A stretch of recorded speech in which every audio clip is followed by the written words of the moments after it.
Hello everyone. So padulong mi sa Kalula. Kay magtapok-tapok mi human sa fiesta sa Kalangahan sa bayan. Adi na pud mi sa Kalula kay nangabot man ang mga igagaw gikan sa Davao. Anja, maglamaw pud ko mi. Lagi na po.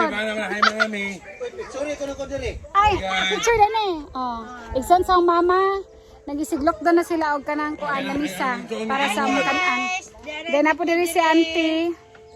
Si Auntie Melia, busy kasi ang lato. Pila po ni. Karon kuan 150 ni.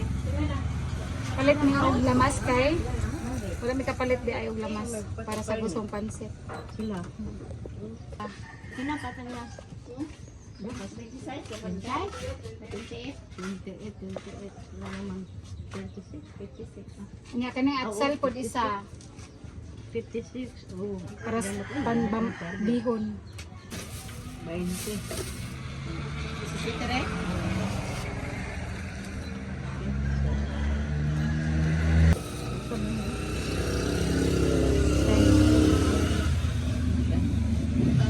Kana na, pinaka na.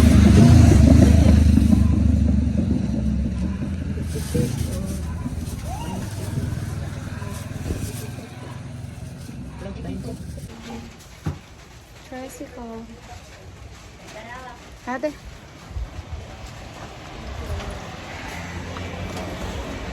Dali sa ubuhan sa bayan.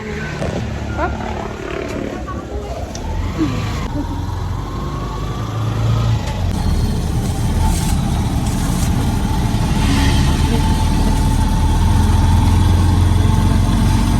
Kan nagdas Auntie Melia lagi.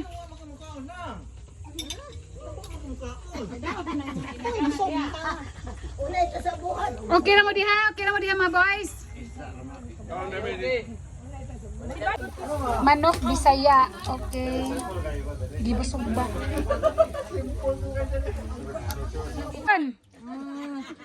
Hi guys. Welcome to my vlog. Nawahin ni sila kay nanuray pa sila sa Chocolate Hills. Hala kaon. Banat kaon. Bet nagdayo tong kakabet. Ay, hindi yung kaon. Kana video ka. Bisayang manok, bihon nga walay oil giyon sa ni sa chief cook. Basta kay giluto ng bihon nga walay oil.